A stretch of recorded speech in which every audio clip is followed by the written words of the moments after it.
Olá pessoal, tudo bem? Prazer, sou Rafael Bandeira e sejam bem-vindos ao módulo de gastroenterologia do Medicoff Extensivo. Neste módulo, iremos falar sobre doença inflamatória intestinal, abordando aqui os dois principais representantes dela, que são a retocolite ulcerativa idiopática e a doença de Crohn. Para falar sobre doença inflamatória intestinal, a gente já presume-se que é uma doença autoimune, em que ela ocorre a partir de uma predisposição genética, associada principalmente ao gene NOD2, e aí a gente acaba tendo uma exposição ambiental, que seria industrialização, uso de anti-inflamatórios, desbiose por uso de antibióticos, obesidade, uma dieta ocidental, e tudo isso junto acaba levando a uma resposta imune desregulada, com um desequilíbrio entre citocinas pró-inflamatórias e anti-inflamatórias. Quando que ela acontece, Rafael? Pode acontecer em qualquer idade, mas tem uma distribuição bimodal. Como assim? Ela acontece primeiro em pacientes mais jovens, sendo que aí na retocolite acontece principalmente entre 30 e 40 anos, na doença de Crohn entre 20 e 30 anos, e tem um segundo pico que é a partir dos 60 anos, esse pico é um pouquinho menor. Tá? Então, principalmente em pacientes um pouco mais jovens, mas também pode acontecer em qualquer idade e tem um segundo pico a partir da sexta década de vida. A gente pode ter a colite indeterminada, que é a menor representante, quando a gente não consegue diferenciar entre as duas, mas as duas grandes representantes são a retocolite ulcerativa e a doença de Crohn. E é fundamental que vocês saibam discernir, diferenciar entre as duas. A gente cai bastante em prova. A primeira diferença entre as duas vem do nome, tá? Por quê? Porque, como o nome diz, a retocolite, ela comete basicamente o reto e o intestino grosso, o cólon, tá? Já a doença de Crohn tem aquela frase típica que pode acometer da boca ao ânus, tá? Então, pode acometer todo o trato digestivo. E as manifestações clínicas, gente, elas vão depender do local de acometimento. Por exemplo, na retocolite ulcerativa, como a gente vai ter acometimento do intestino grosso e do reto, a gente vai ter principalmente uma diarreia mucosanguinolenta. Por outro lado, na doença de Crohn, se a gente acometer mais o intestino grosso, de fato a manifestação clínica vai ser muito parecida. Contudo, por exemplo, se no menor percentual de pacientes acometer, vamos supor, o estômago e o esôfago, o paciente pode ter queixas dispépticas, queixas altas. Se acometer mais jejum proximal, às vezes com estenose, pode ter, por exemplo, sintomas suboclusivos e nem ter diarreia, como também pode ter diarreia, dependendo se o acometimento for um pouco mais distal. Outra característica importante é que na retocolite o acometimento é contínuo e ascendente. Como assim? Na retocolite tem que começar a acometer no reto, para daí ir para o cólon sigmoide, para o cólon descendente, para o cólon transverso e só depois para o cólon ascendente. Tá? Não dá para pegar tipo reto e cólon ascendente, vamos dizer assim. Já na doença de Crohn, o acometimento ele pode ser descontínuo, tá? Ele classicamente é descontínuo. Quer dizer, pode acometer o reto e o ilho terminal. Vamos supor o reto, o cólon direito. Então, a gente pode ter áreas afetadas entremeadas por áreas de mucosa normal. Além disso, a característica histológica típica da retocolite, mas não específica, tá? Mas típica, seria a criptite e abscessos de criptas. Na doença de Crohn, o característico vai ser a presença de granulomas não caseosos. E o não caseoso aqui é muito importante, por quê? Porque, por exemplo, um diagnóstico diferencial de doença de Crohn é tuberculose intestinal. E a tuberculose intestinal, a biópsia traz granulomas caseosos, tá? Óbvio que, assim, quando você faz a endoscopia, você está biopsiando basicamente mucosa, que é mais superficial.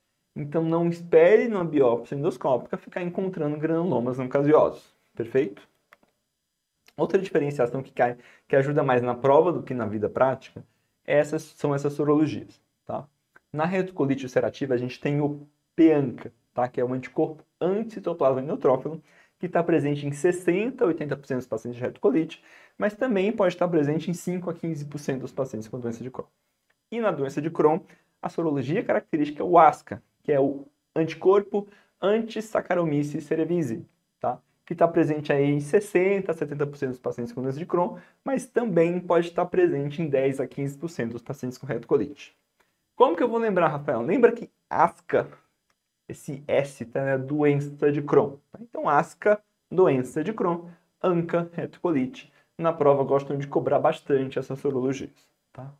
Uma característica fundamental entre retocolite e doença de Crohn é que a retocolite, ela comete basicamente mucosa, então é uma doença mais superficial, e a doença de Crohn, por sua vez, é uma doença transmural, quer dizer, pode acometer mucosa, muscular, chegar até na serose. E por ser transmural, isso pode fazer com que a doença de Crohn esteja associada com estenose, perfuração, abscessos e fístulas. Seja uma fístula, por exemplo, perianal, seja uma fístula enteroentérica, uma fístula enterovaginal, uma fístula enterocutânea, por exemplo. Tá? Então, na doença da retocolite, a gente não tem essas complicações que existem na doença de Crohn. Outro ponto que cai muito em prova, gente, é que o cigarro ele é um fator de proteção na retocolite ulcerativa. Não é por isso que a gente vai estimular o paciente a fumar, pelo amor de Deus, mas sim é um fator de produção na retocolite, ao passo que na doença de Crohn é um fator de risco, tá? Então a doença do Crohn seria a doença do cigarro, que o cigarro piora. Perfeito? Vamos para a questão então para treinar essas diferenças, tá? Teste Pernambuco 2023. Paciente feminina, estudante de 22 anos, apresenta história de diarreia com 4 a 5 episódios diários de dor abdominal recorrente há 6 meses. Tinha febre baixa durante esse período, emagreceu 5 quilos, havia dor, articulações sacroiliacas, tá? Daqui a pouco a gente fala sobre manifestações extra-intestinais da doença inflamatória. HIV foi negativo. No exame físico, afebril, abdômen um pouco distendido, dolorosa palpação, sem sinais de irritação peritoneal. Foi detectada a presença de fístula perianal, tá? Então, assim, 6 meses de diarreia é uma diarreia crônica, com certeza. Uma diarreia crônica no paciente, principalmente jovem, mas pode ser qualquer idade. Mas diarreia crônica com fístula perianal, tem que pensar em doença de Crohn. A gente, por que não pode ser retocolite? Porque tem fístula perianal. Se tem fístula, você já vai pensar em doença de Crohn. O hemograma apresentou leucocitose discreta e PCR está aumentado. É comum PCR estar aumentado nesses pacientes com doença inflamatória intestinal em atividade. A final alternativa que indica a melhor hipótese diagnóstica para esse paciente. Sem dúvida, sem pensar, gente, doença de Crohn, tá? Por quê? Porque é um paciente com diarreia crônica e fístula perianal. Perfeito? A retocolite não tem a fístula. A colite verinosa não tem a fístula e é crônico, tá? Colo irritável não tem a fístula, PCR aumentado. Gente, intolerância à lactose não tem a fístula, tá? Então, assim, diarreia crônica com fístula perianal, pensar em doença de Crohn. Como eu falei para vocês, quando estava lendo enunciado a questão, a doença inflamatória intestinal pode ter essas manifestações intestinais, que conforme o local de acometimento, mas é muito relevante na vida e na prova falar um pouquinho sobre manifestações extraintestinais, tá? As manifestações extraintestinais, gente, a gente sempre tem que pensar se elas estão associadas ou não à doença inflamatória intestinal em atividade. Como assim? O paciente com doença inflamatória intestinal ele pode ter manifestações extraintestinais mesmo quando o intestino está bom. Então, são manifestações que independem da atividade intestinal da doença. Outras manifestações, por outro lado, só acontecem quando o intestino está ruim. Então, se eu tratar o intestino, eu também vou melhorar dessas manifestações. A manifestação extraintestinal mais comum é a manifestação musculoesquelética, que a gente tem aí principalmente de artralgias e artrites. A artrite, ela pode ser axial, que ela independe da atividade intestinal, por exemplo, sacrileite, vamos supor, e ela também pode ser periférica. A periférica a gente divide em tipo 1 e tipo 2. A tipo 1 é uma pálse articular de grandes articulações, por exemplo, cotovelo, ombro, joelho, tá? E a tipo 2 de muitas articulações. Então ela pode articular, mas eu tenho muitas, eu tenho pequenas. Então é mais mãos, pés, tá certo?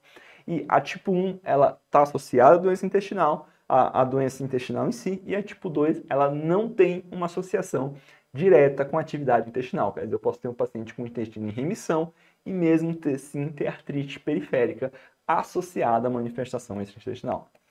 Manifestações cutâneas, super importante, tá, gente?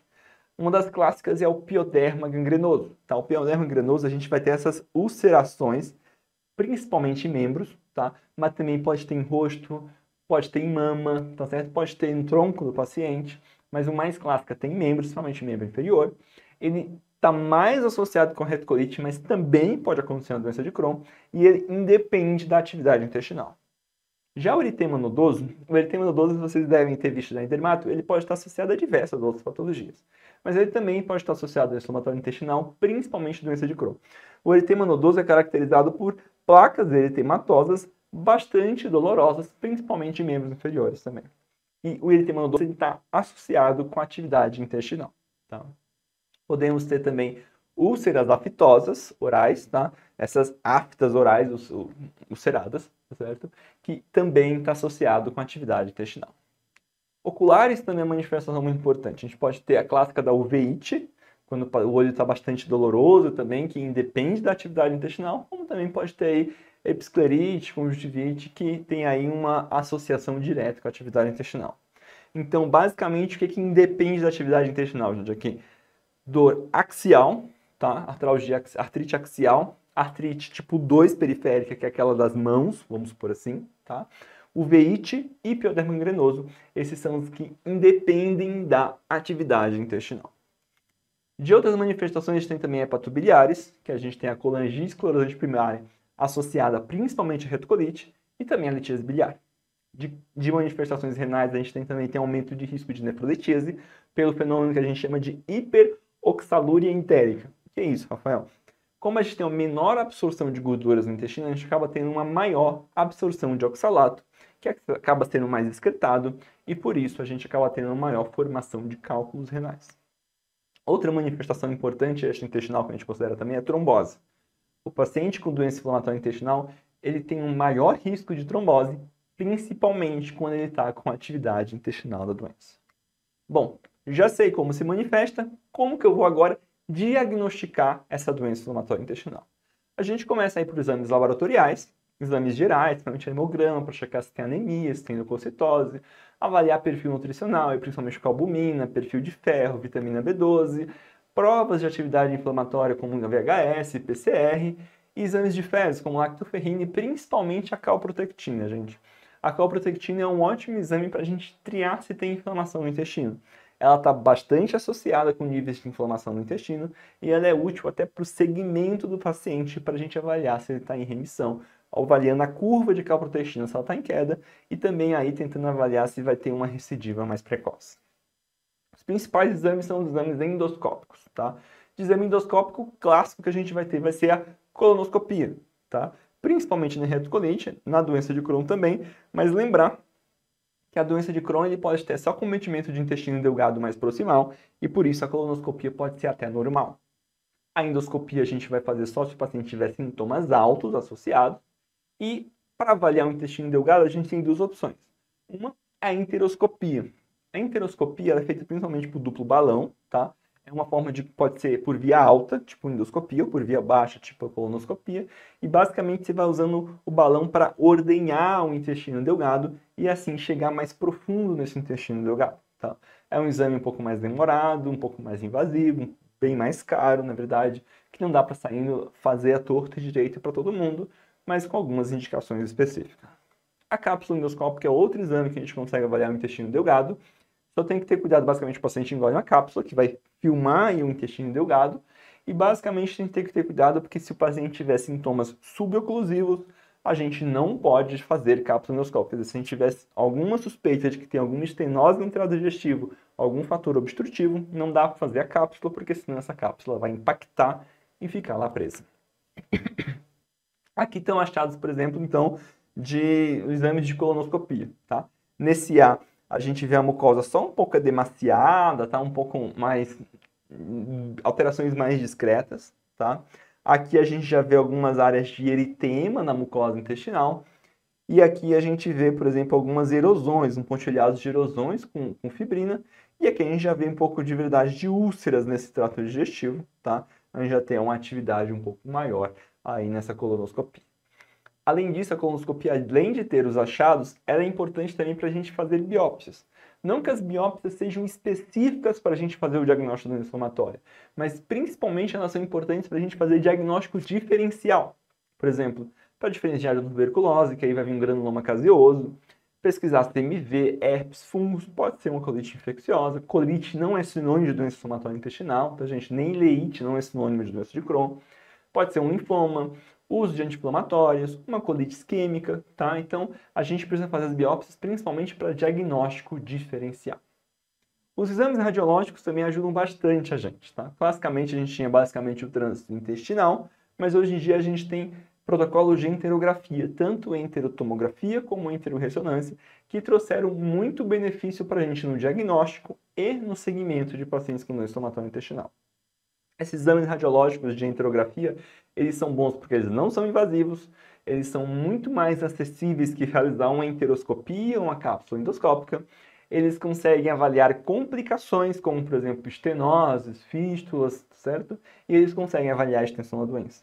Esses exames, eles são bons principalmente para avaliar o intestino delgado, tá, gente? Para avaliar o intestino grosso, a colonoscopia é o melhor, tá? Por outro lado, um lado ruim desses exames de enterografia é que tem radiação, contraste, não permite fazer biópsia, principalmente para diagnóstico diferencial, e não permite terapêutica de estenose, que, por exemplo, com enteroscopia, às vezes eu consigo fazer uma dilatação se for uma estenose bem simples, tá?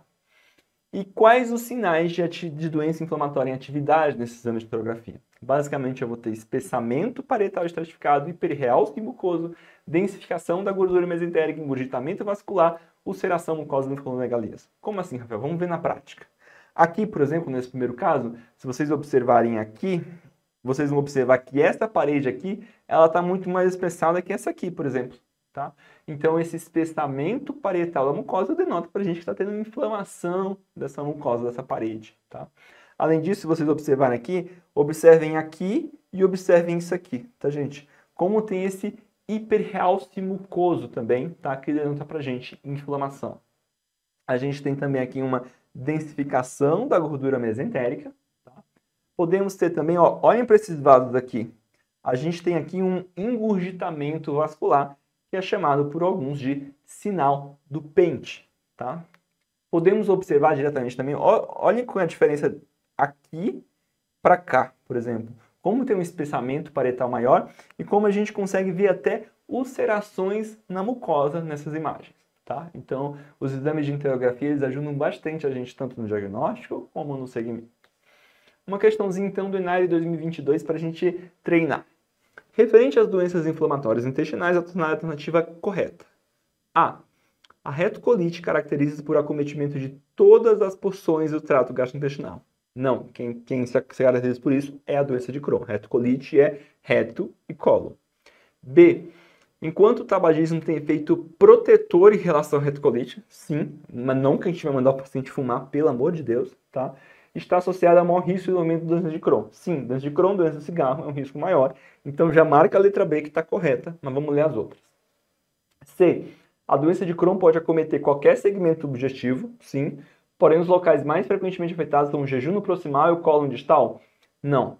É o cólon e o ilho terminal são os mais acometidos. Daqui a pouco a gente fala um pouco melhor sobre isso. Tá? D. O piodermo granoso possui associação com retocolite e não com a doença de Crohn? Pegadinha, né? O piodermo granoso ele é mais associado com retocolite, mas ele também pode acontecer na doença de Crohn, tá, gente? Mas ele é mais associado, só que ser mais associado não significa que não tem relação nenhuma com a doença de Crohn. Né? Então, tá errado por isso. E o tratamento da retocolite emprega de rotina antidiarreicos, antiespasmódicos e opioides para controle de sintomas devendo ser iniciado precocemente? Não, tá, gente? A gente vai falar de tratamento depois, mas esse tratamento não tem a ver, não é tratamento sintomático, é tratamento para diminuir a inflamação mesmo, tá? USP Ribeirão 2021. Homem de 23 anos, branco, há 2 meses com dor intermitente em fossa ilíaca direita. Aumento da frequência e diminuição da consistência de fezes. Tá. Então, um paciente que está com diarreia há 2 meses, uma diarreia crônica. Tá. Refere também febre, numa ferida, e perda ponderal não quantificada. Exame físico regular estado geral, hipocorado, desidratado, febril, com temperatura de 38,2, abdômen doloroso, a palpação de mesogástrico e fossa ilíaca direita, sem sinais de defesa, ruídos aéreos normativos, exames complementares. HB de 11,5, tem uma anemia leve, proteína C reativa um pouco aumentada, 6,8, VHS 55 aumentado também, colonoscopia, úlceras aftoides com fundo recoberto de fibrina, confluentes entre si, alternando com mucosa normal em ilho terminal, colo ascendente e descendente. Isso é o que, gente? Retocolite ou doença de Crohn? Acomete ilho, então já não pode ser retocolite. Além disso, tem um aspecto salteado, né?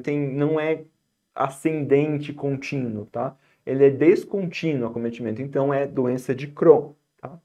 Realizadas biópsias em todos os segmentos avaliados, considerando o diagnóstico mais provável, quais os achados esperados da histopatologia. Quer dizer, ele quer saber qual a biópsia de doença de Crohn. É granuloma caseoso? Não, é granuloma não caseoso. Tá caseoso seria tuberculose. B. Microabscesso criptítico? Não. Microabscesso de cripta seria retocolite. C. Inflamação transmural. Sim, né? Vai ser muito difícil você achar uma inflamação transmural na biópsia de cólon, tá, gente? Por quê? Porque é uma biópsia de mucosa. Seria muito mais comum se você operasse o paciente e fizesse uma peça cirúrgica para ver inflamação transmural. Mas dentro das características que ele fala, inflamação transmural está associada com doença de Crohn. Só vai ser difícil você achar isso na biópsia de colonoscopia, né? D. Congestão vascular? Não, achado completamente inespecífico congestão vascular e seria aí mais associado a que se falar em mais oncolite isquêmica, tá? Então, assim, como a gente trouxe a questão toda para a doença de Crohn, na verdade, então a resposta seria inflamação transmural, já que a gente tem que a inflamação da doença de Crohn é transmural, diferente, por exemplo, da retocolite, que é só uma inflamação de mucosa. Tá?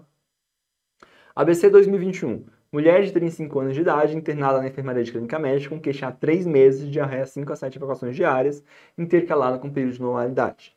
A diarreia é pouco volumosa, sem resto alimentar, associada a tenesmo, tá? E desconforto abdominal. Tenesmo é aquela sensação de que vai no banheiro e não vai. Refere febre, que melhora com dipirona. Nega perda de peso e outros sintomas. Concomitantemente, relata surgimento de lesões hiperemiadas, nodulares e dolorosas em membros inferiores. Imagem a seguir. Essa imagem é o que, gente? Essa imagem é uma imagem de eritema nodoso. Quer dizer, é uma diarreia crônica com eritema nodoso. Se é uma diarreia crônica com eritema nodoso, a gente vai pensar em doença inflamatória intestinal. Tá? E aí, em relação ao caso clínico, qual é a principal hipótese e abordagem diagnóstica? Bom, vamos lá. Eritema nodoso, ele pode estar associado com retocolite? Pode, mas ele está mais associado com doença de Crohn. Tá? Então, eritema nodoso não é doença celíaca, doença de pele seria dermatite herpetiforme, não é neoplasia de cólon, tá? Então, a dúvida ficaria entre doença de Crohn e retocolite, mas o eritema nodoso ele tem associação maior com doença de Crohn. Então, a gente vai doença de Crohn. Abordagem diagnóstica poderia ser colonoscopia? Poderia, mas também pode ser calprotectina, tá certo? Porque a calprotectina seria uma forma da gente triar se há inflamação intestinal, mas depois de feita essa calprotectina vier aumentada, vai acabar tendo que fazer colonoscopia. Perfeito? Perfeito. Vamos continuar então, gente. A retocolite, a gente tem a classificação de Montreal para classificar meio a topografia de retocolite, tá? A retocolite, ela pode ser uma proctite, uma retite, quando acomete só o reto. Ela pode ser uma colite esquerda, quando acomete até o ângulo esplênico, ou uma pancolite se acometer do ângulo esplênico para frente. Quer dizer, você pegou um pouquinho do transverso, já é uma pancolite. Perfeito? E a gente tem a classificação de atividade. Uma das classificações de atividade que a gente mais usa é de Krylov e Witts. Tá? Essa classificação ela usa basicamente as seguintes variáveis: presença de evacuações com sangue, frequência cardíaca, temperatura, hemoglobina e VHS ou PCR. Tá? Se eu tiver menos de 4 evacuações, sem taquicardia, sem febre, com anemia muito leve e provas inflamatórias normais, a gente vai ter um índice de atividade leve. Tá? Por outro lado, se tiver de 6 ou mais evacuações, com ou taquicardia, ou febre, ou anemia mais forte, menor que 10,5, ou PCR aumentado, eu já tenho uma retocolite com atividade grave. E é importante falar sobre a atividade de colite fulminante. A colite fulminante seria mais de 10 evacuações, com sepse ou com necessidade, com critérios de sepse, ou com necessidade de transfusão sanguínea. A classificação de Montreal de doença de Crohn é um pouco mais complexa, tá? Ela considera idade ao diagnóstico, localização e comportamento. Como assim? A gente usa aí um A1 se for muito jovem, A2 se tiver aí 17 a 40 anos e A3 se for mais 40 anos. E conforme a localização, se ela foi ileal, colônica, iliocolônica ou isolada no trato digestivo superior. Cerca de 30% das doenças de Crohn são ileais, principalmente ilioterminal. 40% são iliocolônicas, tá? Aí entram as jejunais no meio das ileais também. E 25% são só colônicas, quer dizer, a maior parte é iliocolônica, depois ileal, depois colônica, tá? E só 5% das doenças de Crohn tem acometimento isolado do trato digestivo superior, 5% ou menos, quer dizer, é um pouco raro ter acometimento isolado do trato digestivo superior. Quanto ao comportamento, principalmente a gente tem inflamatório, mas pode ser também estenosante, penetrante, que é quando tem perfuração, abscessos, tá? Ou coloca um pezinho na frente também quando tem doença perianal associada. E a gente tem um índice de atividade de CDAI, que é para doença de Crohn, que vocês não precisam saber completamente, tá? Mas que basicamente as variáveis que ele usa são número de evacuações, intensidade da dor abdominal, sensação de bem-estar, presença de complicações, uso de antidiarreicos, por exemplo, fístulas vão ter uma complicação, uso de antidiarreicos, massa abdominal, hematócrito e perda ponderal. Tá? E baseado nisso, tem umas fórmulas para a gente ver se o paciente está em remissão, se ele está em atividade leve a moderada, se está de uma atividade moderada a intensa, ou se mal 450 seria uma atividade fulminante, tá? E uma característica importante da doença inflamatória intestinal, gente, é que ela é uma doença crônica com períodos de remissão e crise, tá? Períodos de crise e remissão. Então, por exemplo, aqui em amarelo a gente tem crise, remissão, crise, remissão, crise, remissão, crise.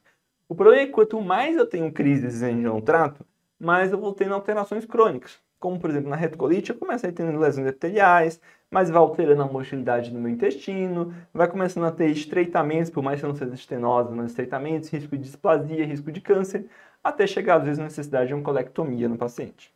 Na doença de Crohn, da mesma forma, a gente tem crises e remissões, crise e remissão, crise e remissão, crise e remissão. E conforme eu não vou fazendo nada, a gente vai começando a ter estenoses, fístulas, abscessos, cirurgias, novas estenoses, tá? E aqui, por exemplo, a gente acaba tendo uma janela de oportunidade no começo para a gente tentar evitar que esse paciente vá ter complicações e necessidades cirúrgicas, tá? Quais são minhas opções terapêuticas na doença inflamatória intestinal, gente? O clássico é o corticoide, mas o corticoide jamais para terapia de manutenção, tá? Ele é só usado para crise, quando tem uma crise mais forte, para a gente tentar sair da crise. Eles podem ser sistêmicos, tanto oral como prednisona, como venosos, como hidrocortisona, metilprednisolona. Como eu falei, são usados para crise. E a gente pode ter também a budesonida de liberação entérica, que aí basicamente ela vai ter indicada para doença de Crohn leve a moderada de rio terminal.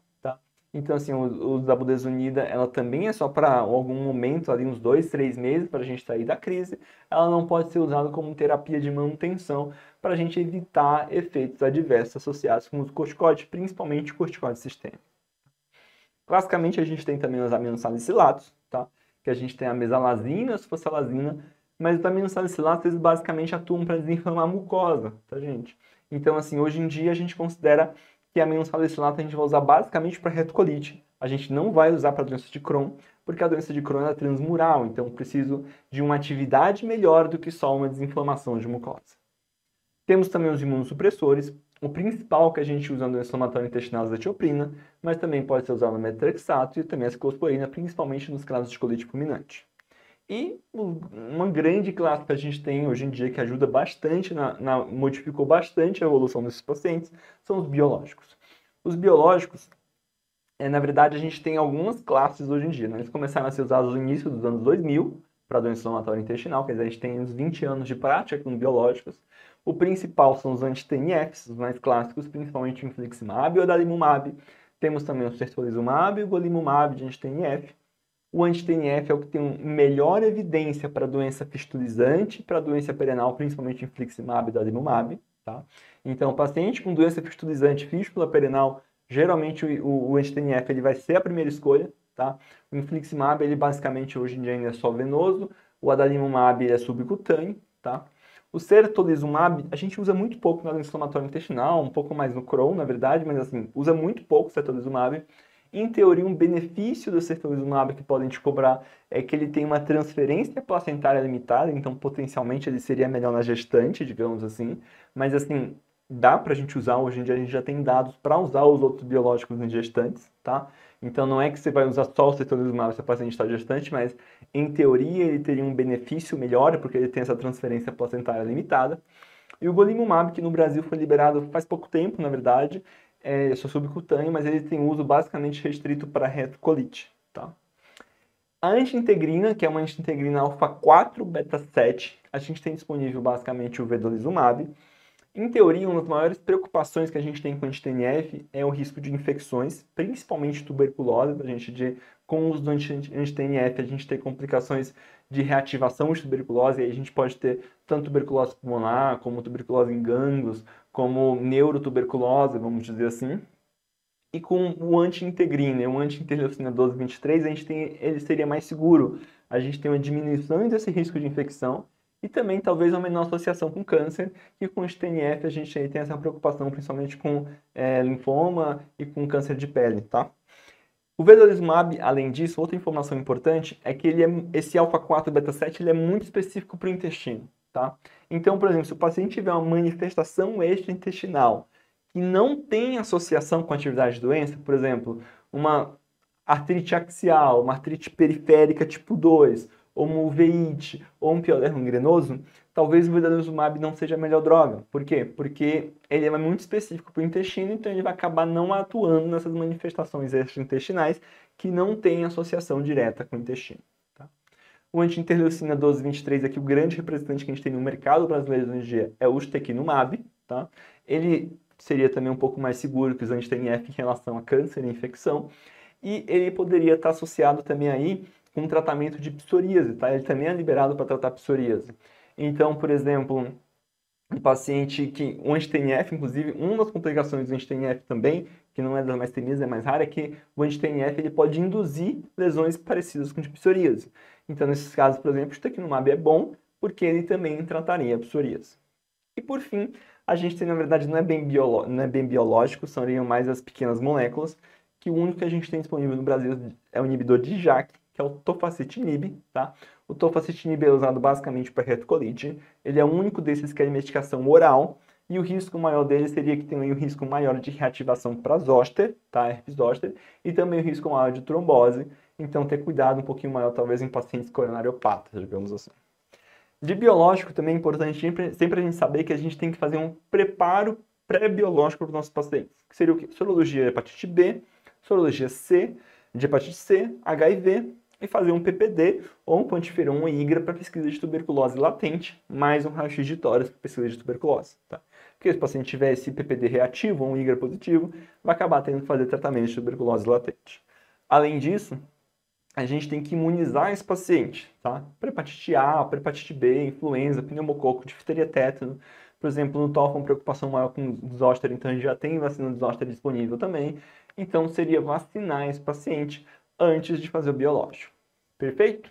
Como que a gente vai escolher a nossa terapia, então? A nossa terapia, ele vai basear-se principalmente no grau de atividade da doença inflamatória. Então, se é uma atividade leve, uma atividade moderada ou intensa.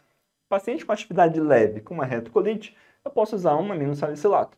No Crohn, eu posso usar um budesonide de liberação entérica, se for de ilho terminal, ou um corticoide sistêmico, por um tempo sair da crise, e depois tentar retirar e ver se precisa de terapia de manutenção.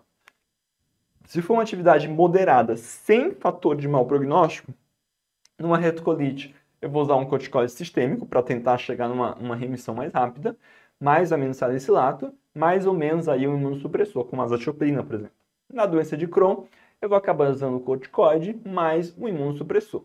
Esses imunossupressores de azathioprina demoram uns 3 meses até para começar a agir, por isso que a gente precisa acabar usando o corticoide junto, para a gente poder ter aí uma resposta mais rápida, não ficar esperando 3 meses do paciente com sintomas.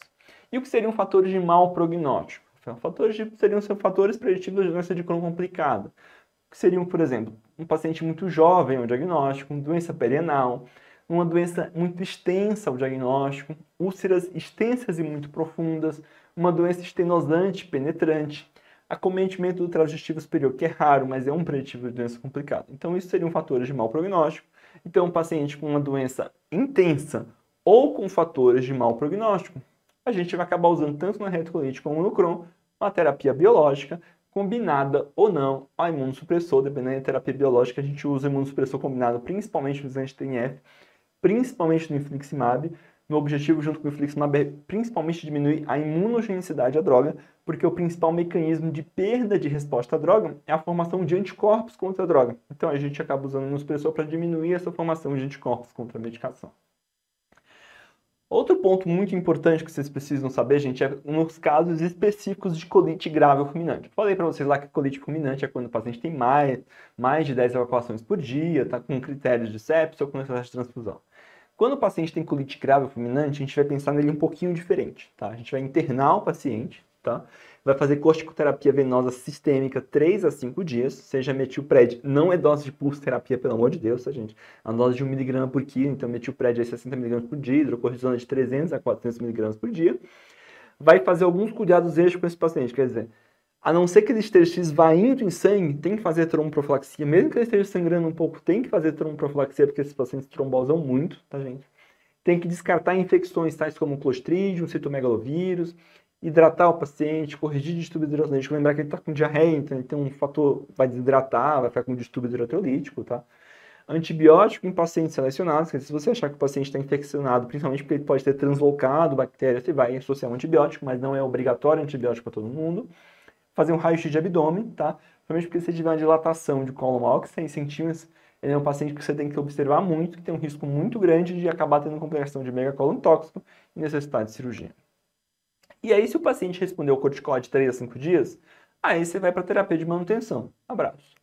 Se o paciente não tiver resposta a esse corticoide de 3 a 5 dias, aí você vai prescrever infliximab ou ciclosporina EV, tá? Então, assim, você vai prescrever infliximab e ciclosporina EV são as medicações que a gente usa para colite grave. Se ele responder, daí você parte para a terapia de manutenção. Se ele não responder, meu amigo, aí tem que partir para uma cirurgia, para uma colectomia, tá? Porque é um paciente grave, que está complicando e que não está respondendo às terapias vigentes. Vamos discutir um pouquinho essa questão, tá? USP 2023, mulher de 40 anos, há 2 meses com diarreia pastosa, 3 a 4 evacuações por dia, com pequena quantidade de muco e sangue. Então, diarreia inflamatória, há 2 meses já é diarreia crônica. Nega febre ou perda de peso. 2 semanas antes do início do quadro teve infecção urinária tratada com levofloxacin. Aqui ele está te falando isso para você pensar em Clostridium, tá? Mas assim, 2 meses, não tem outros fatores de risco para Clostridium. A colonoscopia que eles vão mostrar aqui não é típica de Clostridium, tá? Não que você precise de colono para diagnosticar Clostridium, mas se tivesse aqui umas pseudomembranas, você ia pensar em Clostridium, tá? Ao exame clínico de escorada, com discreta dor, palpação de todo o abdômen, sem outras alterações, fez colonoscopia, que é apresentada no quadro aqui. Essa colonoscopia, gente, aqui é o reto, tá? O reto e o sigmoide, tá? E aí, ele fala assim, o que a gente vê nessa colonoscopia? A gente vê áreas de eritema, tá? Aqui, basicamente, não dá para ver erosões, basicamente a gente vê edema e eritema de mucosa de reto, tá? O tratamento inicial mais adequado para principal e pós-diagnóstico desse paciente é, o que eu estou pensando que esse paciente tem? Retocolite, tá, gente? Uma retocolite distal, tá? Uma retite, talvez, uma colite esquerda aqui. Tratamento inicial, vancomicina, não. Vancomicina seria se eu pensasse em colite pseudomenosa. Metronidazol via oral, não estou pensando que é nada infeccioso. Ganciclovir intravenoso, não estou pensando que é CMV, não, tá? Mesalazina via retal, perfeito. Estou pensando que é uma retocolite, uma retite distal, uma retocolite atividade leve, tá? Porque é 3 evacuações por dia, sem febre, sem anemia, sem nada disso, tá? Tá até descorada, mas ele não chega a falar qual anemia é essa, descorada é uma cruz, talvez uma anemia leve. Então, uma retocolite com atividade leve e uma retocolite mais distal. Então, sim, eu posso usar a mesalazina só via retal inicialmente, porque a alteração que ele tem aqui é mais em reto. Então, perfeito, dá pra gente usar mesalazina via retal. Próxima questão, Einstein 2021. Paciente de 20 anos, sexo masculino, admitido no pronto-socorro com quadro de diarreia líquida, muco sanguinolenta, associada à dor abdominal e facílica direita, febre alta não aferida e perda de 8 quilos nos últimos 4 meses. Já é um paciente muito mais grave que o paciente da questão anterior. Também uma diarreia crônica, uma diarreia de aspecto inflamatório crônica. Num paciente jovem, né? Nega náuseas ou vômitos, tio com incidência de doença intestinal inflamatória, ao exame físico irregular estado geral, descorado, desidratado, palpação intestinal tem um plastrão em fossa ilíaca direita, sem sinais de irritação peritoneal. Exames laboratoriais iniciais evidenciam anemia 9.2, uma anemia mais grave, né?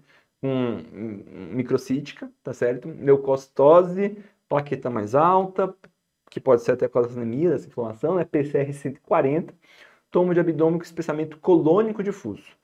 Hipercaptação de contraste em mucosa colônica. Colonoscopia com os achados abaixo. Você fala, Rafael, pega só o colo, então é retocolite. Mas olha esse aspecto, gente.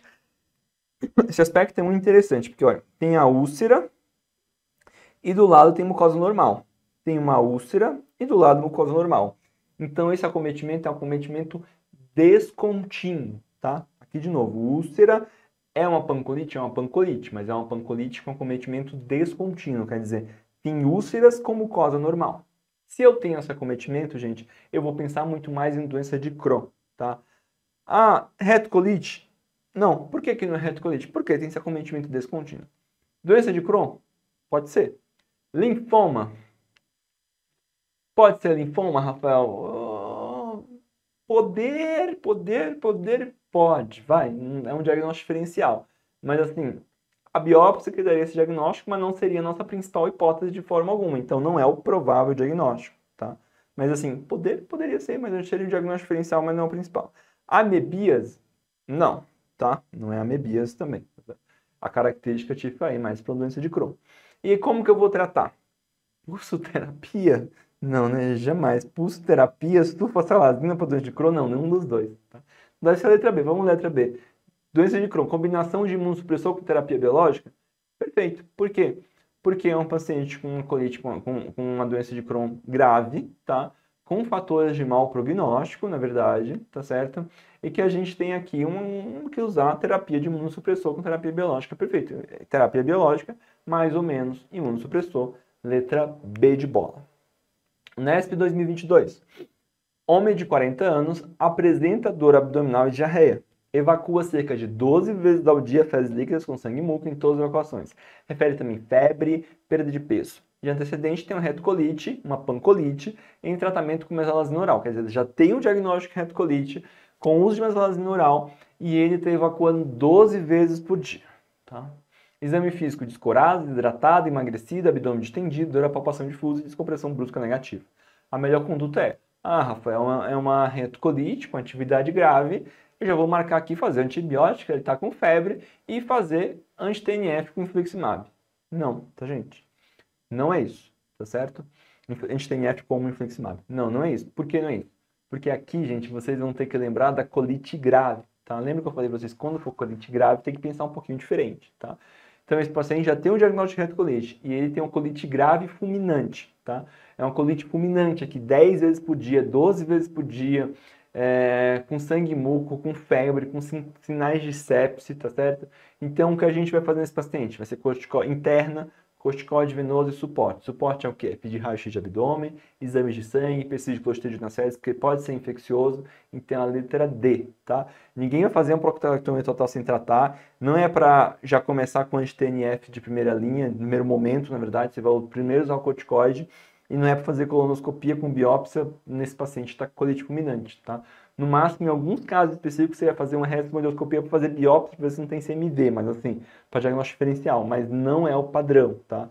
O padrão é a gente fazer corticoide. Lembrar então, colite grave ou fulminante, tá? Primeiro corticoide, medida de suporte e só se não responder que a gente já faz infliximab 3 a 5 dias, tá? Então, ficar atento para isso porque cai bastante em prova colite grave e fulminante, tá? O Unifesp, por exemplo, adora bastante, o Unesp gosta bastante, então assim, colite grave você tem que pensar no corticoide, tá? Então, por exemplo, aqui, homem de 68 anos vai entrar no PS por diarreia com sangue em mais de 6 evacuações ao dia, associado a dor abdominal, fadiga e febre. De antecedente, retocolite, faz uso de mesalazina. Idêntica à questão que eles fizeram em 2022. Tá? Exame físico, frequência 96, laboratorial VHS 40. Esse paciente também está com a colite, não é fulminante desse paciente, mas é uma colite grave, tá? Lembra da colite grave lá de Trulov? 6 evacuações por dia, taquicárdico, já é uma colite grave. Prova inflamatória aumentada, já é uma colite grave. Conduta mais apropriada no momento é internação, perfeito. Antibiótico, caso a caso, mas pode ser. Infliximab, não é infliximab de cara, é corticoide. B, internação, exclusão de infecção entérica, perfeito, pesquisar principalmente Clostridium, CMV. Prescrição de corticoide intravenoso, beleza, gabarita aí, marca a letra B. Vamos ler as outras.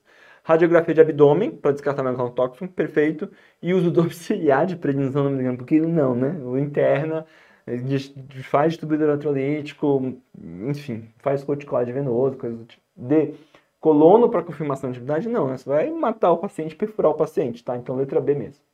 E agora vamos falar um pouquinho de complicação de doença inflamatória intestinal, tá? A gente pode ter megacolon tóxico, na retocolite, por exemplo, quando distende, mas o cólon acaba às vezes tendo que fazer escolectomia. E na doença de Crohn a gente pode ter principalmente isso aqui, ó, tá vendo? Isso aqui tem uma redução do calibre com uma distensão a montante, tá? Isso aqui é o quê? Isso aqui é uma estenose, que pode fazer uma suboclusão até uma obstrução intestinal, tá? Como que eu vou tratar a estenose? Tem indicação de biológico, paciente com estenose, tá? Casos muito assim simples, de estenoses curtas, você pode tentar fazer uma dilatação endoscópica, não é tão eficaz, mas você pode tentar em estenoses principalmente menores de 5 centímetros, tá? Ou uma das principais condutas é a cirurgia, tá? O grande tchan da questão na estenose, gente, é que você tem que se perguntar, é uma estenose característica mais inflamatória ou é uma característica mais fibrótica?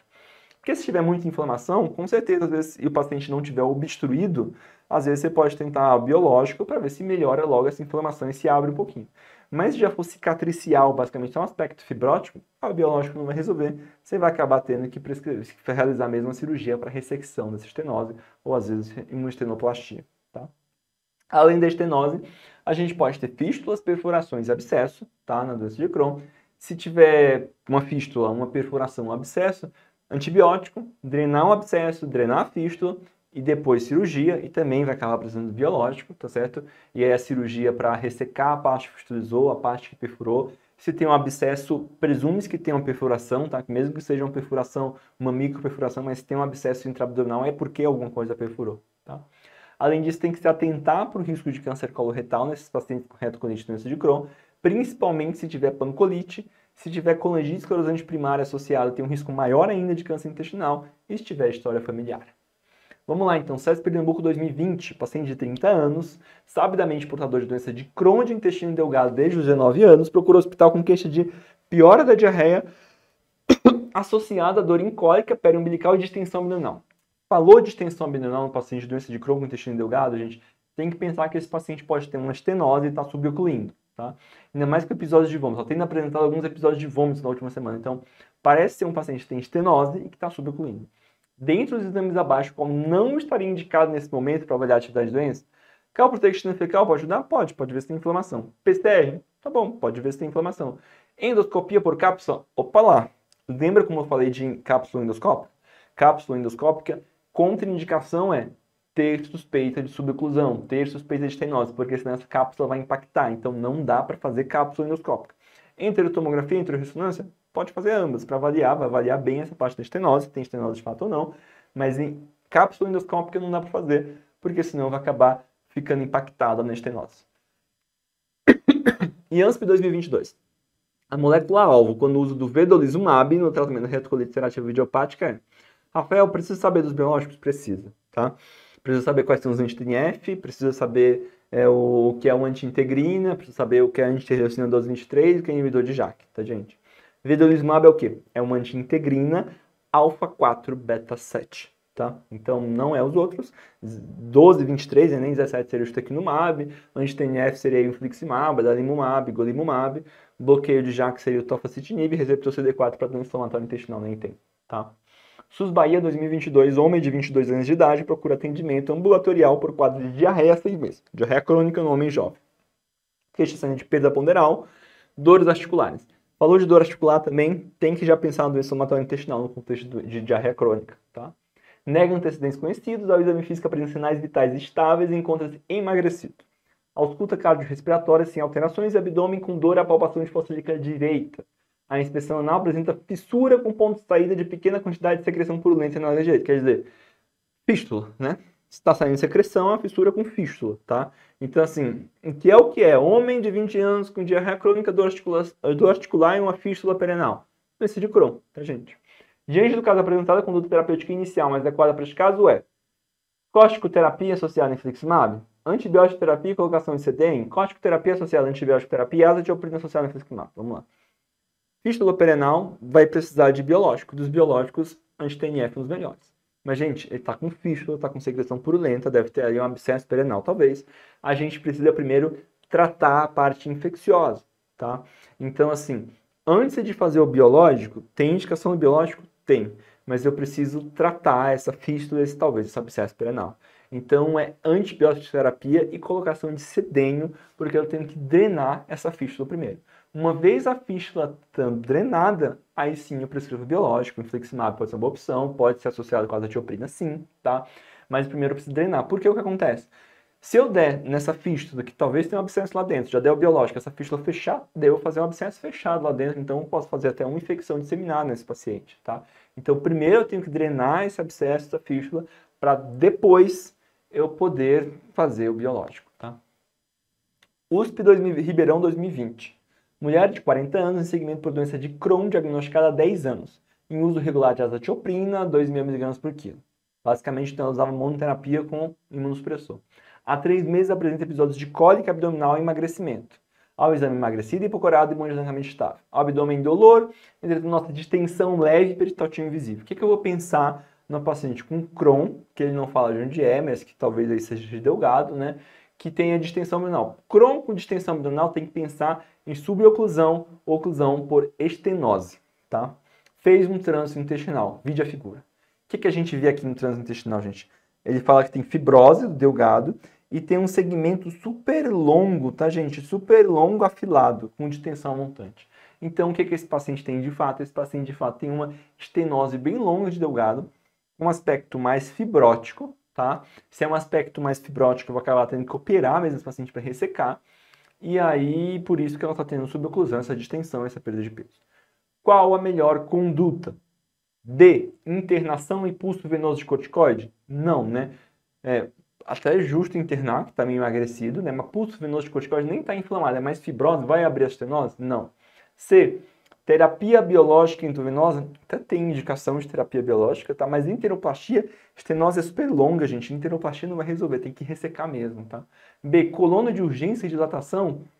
Primeiro que é no delgado, tá? Então a coluna nem vai chegar lá. Segundo que é uma estenose super longa, nem dá para dilatar. E terceiro que você vai fazer colonoscopia nesse paciente. No preparo desse paciente, ele já está subocluindo, ele vai vomitar horrores, vai ser super mal. Então, não. Tem que ser a letra A, né? Vamos ver se a letra A está certa. Internação, sim, justo, o paciente está bem emagrecido, né? Recuperação nutricional, sim. Esse paciente talvez vai precisar de dieta enteral suplementar, parenteral, até às vezes, para suportar melhor a cirurgia de ressecção e enterectomia. Perfeito. Depois esse paciente provavelmente vai precisar de terapia biológica sim, mas dá pra gente começar com isso. Agora está mais fibrose, então tem que tirar essa fibrose, na verdade. Então a resposta é internação, recuperação nutricional e enterectomia.